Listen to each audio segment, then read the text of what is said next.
Welcome to Blind Reads, where we read stories that we have not previously read or, in some cases, heard of, in an attempt to widen our literary bubble. Today's story is He, authored by H.P. Lovecraft and narrated by myself, Samuel Lawrence. In this story, we watch as a man visits New York to view its architecture in an attempt to gain inspiration for his poetry. But, as our protagonist is about to find out, not everywhere in New York is safe to wander, and not everyone is as they seem. Enjoy. I saw him on a sleepless night when I was walking desperately to save my soul and my vision. My coming to New York had been a mistake. For whereas I had looked for poignant wonder and inspiration in the teeming labyrinths of ancient streets that twisted endlessly from forgotten courts and squares and waterfronts to courts and squares and waterfronts equally forgotten, and in the cyclopean modern towers and pinnacles that rise blackly Babylonian under waning moons, I had found instead only a sense of horror and oppression which threatened to master, paralyze, and annihilate me. The disillusion had been gradual. Coming for the first time upon the town, I had seen it in the sunset from a bridge, majestic above its waters, its incredible peaks and pyramids rising flower-like and delicate from pools of violet mist to play with the flaming golden clouds and the first stars of evening.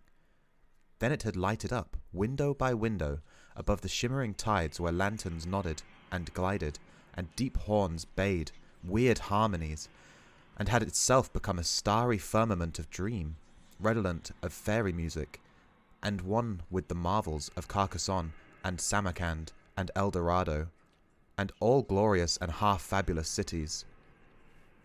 Shortly afterward, I was taken through those antique ways so dear to my fancy, narrow, curving alleyways and passages where rows of red Georgian brick blinked with small-paned dormers above pillared doorways that had looked on gilded sedans and panelled coaches. And in the first flush of realization of these long-wished things, I thought I had indeed achieved such treasures as would make me in time a poet. But success and happiness were not to be.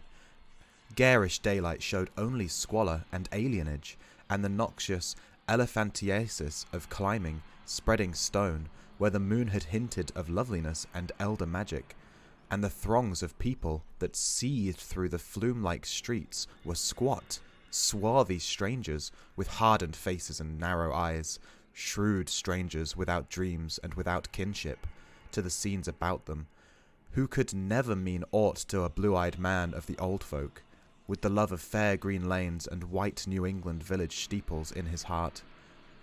So instead of the poems I had hoped for, there came only a shuddering of blankness and ineffable loneliness, and I saw at last a fearful truth which no one had ever dared to breathe before, the unwhisperable secret of secrets, the fact that this city of stone and Strider is not a sentient perpetuation of old New York, as London is of old London, and Paris of old Paris, but that it is in fact quite dead, its sprawling body imperfectly embalmed and infested with queer, inanimate things, which have nothing to do with it as it was in life. Upon making this discovery, I ceased to sleep comfortably, though something of resigned tranquillity came back as I gradually formed the habit of keeping off the streets by day and venturing abroad only at night. When darkness calls forth what little of the past still hovers wraith-like about, and old white doorways remember the stalwart forms that once passed through them. With this mode of relief, I even wrote a few poems, and still refrained from going home to my people lest I seem to crawl back ignobly in defeat. Then, on a sleepless night's walk, I met the man. It was in a grotesque, hidden courtyard of the Greenwich section, for there, in my ignorance, I had settled, having heard of the place as the natural home of poets and artists.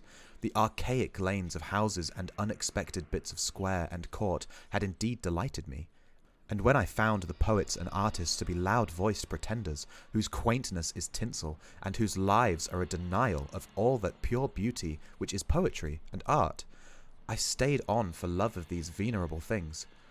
I fancied them as they were in their prime, when Greenwich was a placid village not yet engulfed by the town, and in the hours before dawn, When all the revelers had slunk away, I used to wander alone among their cryptical windings and brood upon the curious arcana which generations must have deposited there. This kept my soul alive, and gave me a few of those dreams and visions for which the poet far within me cried out.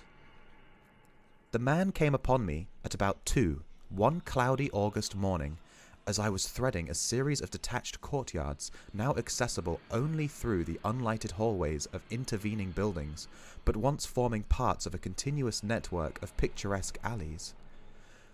I had heard of them by vague rumour, and realized that they could not be upon any map of today, but the fact that they were forgotten only endeared them to me, so that I had sought them with twice my usual eagerness. Now that I had found them, my eagerness was again redoubled, for something in their arrangement dimly hinted that they might be only a few of many such, with dark, dumb counterparts wedged obscurely betwixt high blank walls and deserted rear tenements, or lurking lamplessly behind archways, unbetrayed by hordes of the foreign-speaking or guarded by furtive and uncommunicative artists whose practices do not invite publicity or the light of day.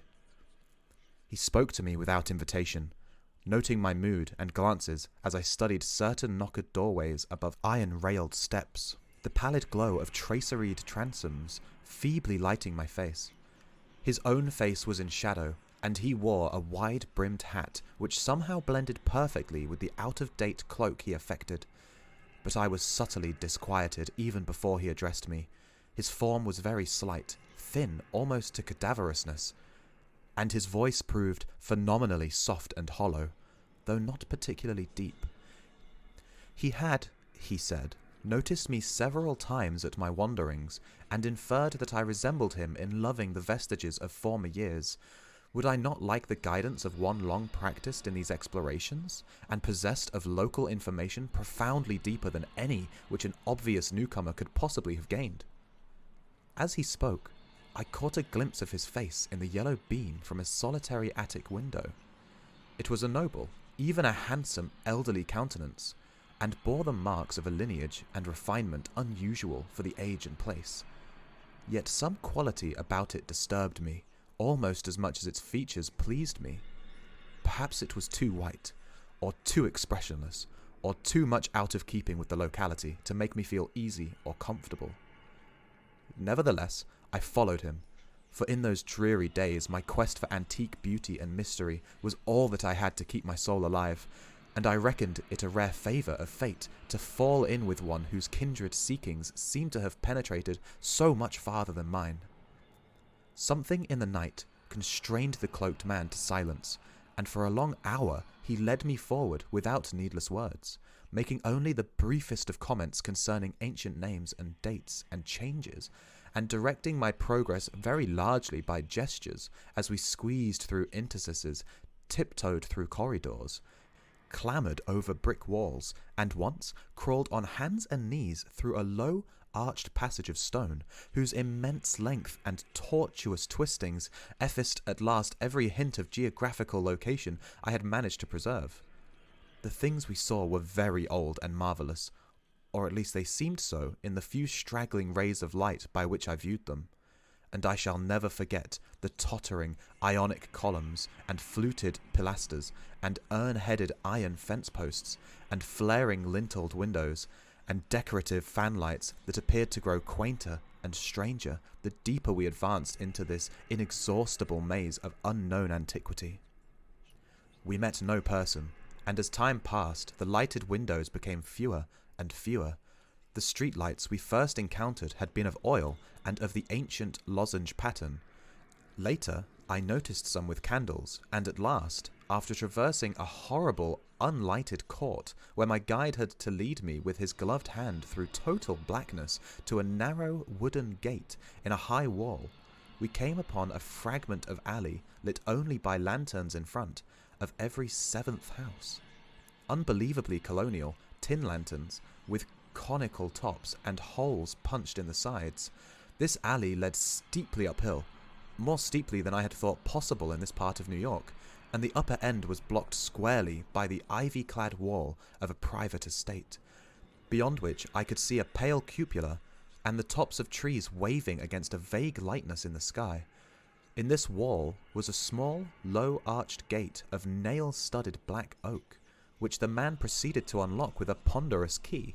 Leading me within, he steered a course in utter blackness over what seemed to be a gravel path, and finally up a flight of stone steps to the door of the house, which he unlocked and opened for me. We entered, and as we did so, I grew faint from a reek of infinite mustiness which welled out to meet us, and which must have been the fruit of unwholesome centuries of decay. My host appeared not to notice this, and in courtesy, I kept silent as he piloted me up a curving stairway, across a hall, and into a room whose door I heard him lock behind us.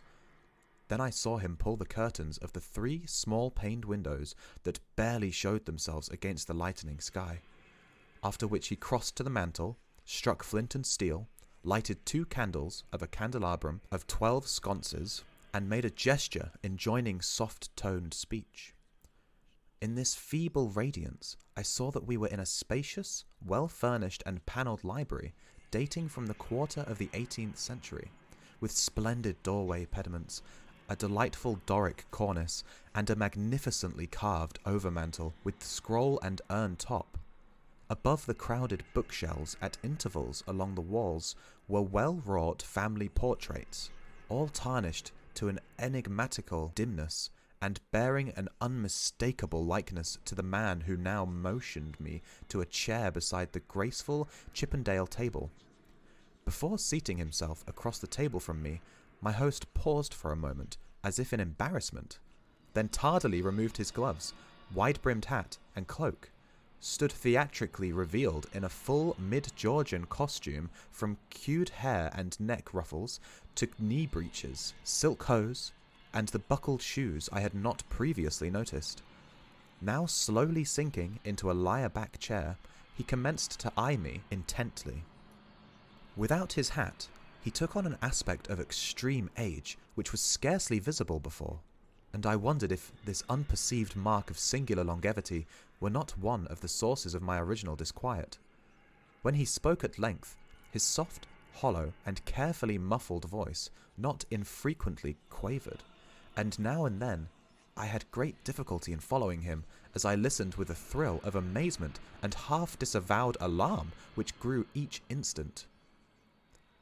"You behold, sir," my host began, "a man very eccentrical habits, for whose costume no apology need be offered to one with your wit and inclinations. Reflecting upon better times, I have not scrupled to ascertain their ways and adopt their dress and manners, an indulgence which offends none if practised without ostentation. It hath been my good fortune to retain the rural seat of my ancestors, swallowed though it was by 2 towns, first Greenwich, which built up hither after 1800, then New York, which joined on near 1830. There were many reasons for the close keeping of this place in my family, and I have not been remiss in discharging such obligations. The squire, who succeeded to it in 1768, studied Sartian arts, and made Sartian discoveries, all connected with influences residing in this particular plot of ground, and eminently deserving of the strongest guarding. Some curious effects of these arts and discoveries I now propose to show you under the strictest secrecy, and I believe I may rely on my judgment of men enough to have no distrust of either your interest or your fidelity." He paused, but I could only nod my head. I had said that I was alarmed, yet to my soul nothing was more deadly than the material daylight world of New York, and whether this man were a harmless eccentric or a wielder of dangerous arts, I had no choice save to follow him and slake my sense of wonder on whatever he might have to offer. So I listened. "To my ancestor," he softly continued, "there appeared to reside some very remarkable qualities in the will of mankind, qualities having a little suspected dominance not only over the acts of oneself and of others, but over every variety of force and substance in nature, and over many elements and dimensions deemed more universal than nature herself. May I say that he flouted the sanctity of things as great as space and time, and that he put to strange uses the rights of Sarshian half-breed Red Indians once encamped upon this hill? These Indians showed color when the place was built, and were plaguey pestilent in asking to visit the grounds at the full of the moon. For years they stole over the wall each month when they could, and by stealth performed Sarshian acts. Then, in 68, the new squire catched them at their doings, and stood still at what he saw. Thereafter he bargained with them, and exchanged the free access of his grounds for the exact inwardness of what they did, learning that their grandfathers got part of their customs from red ancestors, and part from an old Dutchman in the time of the States General. And pox on them, I'm afeard the squire have sarved them monstrous bad rum. Whether or not by intent, for a week after he learned the secret, he was the only man living that knew it. You, sir, are the first outsider to be told there is a secret, and split me if I'd have risked tampering that much with the powers, had ye not been so hot after bygone things. I shuddered as the man grew colloquial, and with the familiar speech of another day, he went on. But you know, sir, that what the squire got from those mongrel savages was but a small part of the learning he came to have. He had not been at Oxford for nothing, nor talked to no account with an ancient chemist and astrologer in Paris. He was, in fine, made sensible that all the world is but the smoke of our intellects, past the bidding of the vulgar, but by the wise to be puffed out and drawn in like any cloud of prime Virginia tobacco. What we want, we may make about us, and what we don't want, we may sweep away. I won't say that all this is wholly true in body, but 'tis sufficient true to furnish a very pretty spectacle now and then. You, I conceive, would be tickled by a better sight of Sarshian other years than your fancy affords you. So be pleased to hold back any fright at what I design to show. Come to the window, and be quiet. My host now took my hand to draw me to one of the two windows on the long side of the malodorous room, and at the first touch of his ungloved fingers I turned cold. His flesh, though dry and firm, was of the quality of ice, and I almost shrank away from his pulling. But again I thought of the emptiness and horror of reality, and boldly prepared to follow whithersoever I might be led. Over at the window, the man drew apart the yellow silk curtains, and directed my stare into the blackness outside. For a moment I saw nothing, save a myriad of tiny dancing lights far, far before me. Then, as if in response to an insidious motion of my host's hand, a flash of heat lightning played over the scene, and I looked out upon a sea of luxuriant foliage. Foliage unpolluted, and not the sea of roofs to be expected by any normal mind. On my right, the Hudson glittered wickedly, and in the distance ahead I saw the unhealthy shimmer of a vast salt marsh constellated with nervous fireflies. The flash died, and an evil smile illuminated the waxy face of the aged necromancer. That was before my time, before the new squire's time. Pray let us try again. I was faint, even fainter than the hateful modernity of the accursed city had made me. "Good God," I whispered. "Can you do that for any time?" And as he nodded, I bared the black stumps of what had once been yellow fangs. I clutched at the curtains to prevent myself from falling, but he steadied me with the terrible ice-cold claw, and once more made his insidious gesture. Again, the lightning flashed, but this time upon a scene not wholly strange. It was Greenwich, the Greenwich that used to be, with here and there a roof or row of houses as we see it now, yet with lovely green lanes and fields, and bits of grassy common. The marsh still glittered beyond, but in the farther distance I saw the steeples of what was then all of New York, Trinity and St. Paul's and the brick church dominating their sisters, and a faint haze of wood smoke hovering over the whole. I breathed hard, but not so much from the sight itself, as from the possibilities my imagination terrifiedly conjured up. Dare you go far?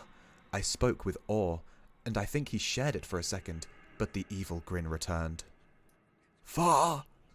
What I have seen would blast you to a mad statue of stone.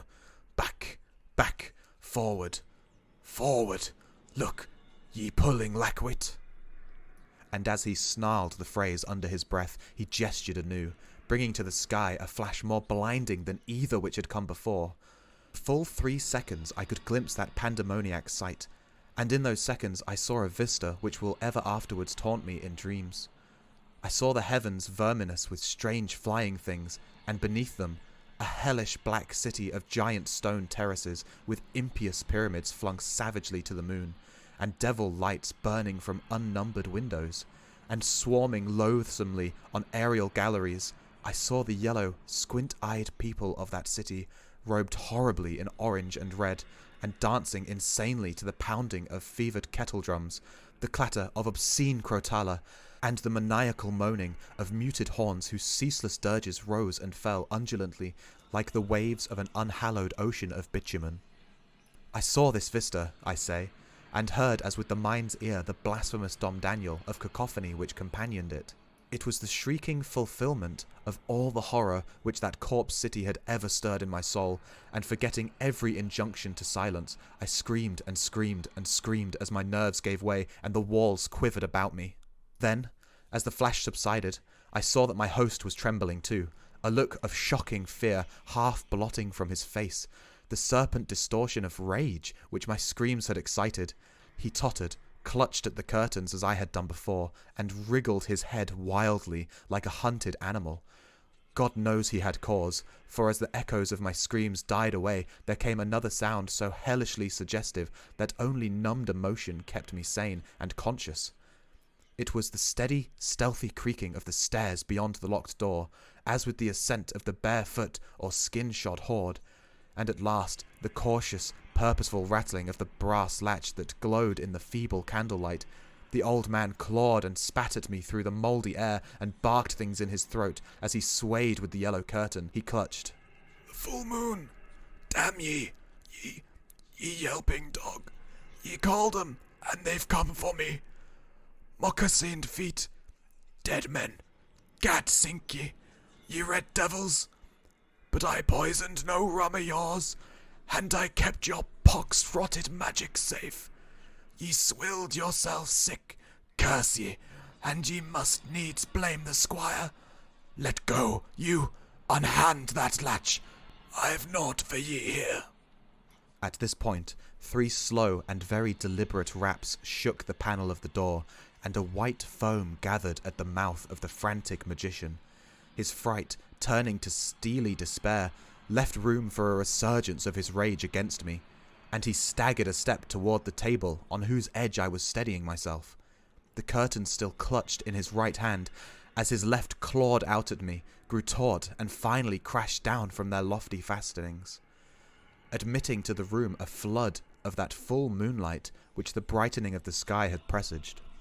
In those greenish beams the candles paled, and a new semblance of decay spread over the musk-reeking room with its wormy panelling, sagging floor, battered mantel, rickety furniture, and ragged draperies. It spread over the old man, too, whether from the same source or because of his fear and vehemence, and I saw him shrivel and blacken as he lurched near and strove to rend me with vulturine talons. Only his eyes stayed whole, and they glared with propulsive, dilated incandescence, which grew as the face around them charred and dwindled. The rapping was now repeated with greater insistence, and this time bore a hint of metal. The black thing facing me had become only a head with eyes, impotently trying to wriggle across the sinking floor in my direction, and occasionally emitting feeble little spits of immortal malice. Now swift and splintering blows assailed the sickly panels, and I saw the gleam of a tomahawk as it cleft the rending wood. I did not move, for I could not, but I watched dazedly as the door fell in pieces to admit a colossal, shapeless influx of inky substance starred with shining, malevolent eyes. It poured thickly like a flood of oil, bursting a rotten bulkhead, overturned a chair as it spread, and finally flowed under the table and across the room to where the blackened head with the eyes still glared at me. Around that head it closed, totally swallowing it up, and in another moment it had begun to recede, bearing away its invisible burden without touching me, and flowing again out of that black doorway and down the unseen stairs, which creaked as before, though in reverse order. Then the floor gave way at last, and I slid, gaspingly down into the nighted chamber below, choking with cobwebs and half swooning with terror. The green moon shining through the broken windows showed me the hall door half open, and as I rose from the plaster-strewn floor and twisted myself free from the sagged ceiling, I saw sweep past it an awful torrent of blackness with scores of baleful eyes glowing in it. It was seeking the door to the cellar, and when it found it, it vanished therein. I now felt the floor of this lower room giving as that of the upper chamber had done, and once a crashing above had been followed by the fall past the west window of something which must have been the cupola. Now liberated for the instant from the wreckage, I rushed through the hall to the front door, and finding myself unable to open it, seized a chair and broke the window, climbing frenziedly upon the unkempt lawn where moonlight danced over the yard-high grass and weeds. The wall was high, and all the gates were locked, but moving a pile of boxes in a corner, I managed to gain the top and cling to the great stone urn set there. About me, in my exhaustion, I could see only strange walls and windows and old gambrel roofs. The steep street of my approach was nowhere visible, and the little I did see succumbed rapidly to a mist that rolled in from the river, despite the glaring moonlight. Suddenly, the urn to which I clung began to tremble, as if sharing my own lethal dizziness, and in another instant my body was plunging downwards to I knew not what fate. The man who found me said that I must have crawled a long way despite my broken bones, for a trail of blood stretched off as far as he dared look. The gathering rain soon effaced this link with the scene of my ordeal, and reports could state no more than that I had appeared from a place of unknown at the entrance of a little black court off Perry Street. I never sought to return to those tenebrous labyrinths, nor would I direct any sane man thither if I could. Of who or what that ancient creature was, I have no idea, but I repeat the city is dead and full of unsuspected horrors. Whither he has gone, I do not know, but I have gone home to the pure New England lanes up which fragrant sea winds sweep at evening.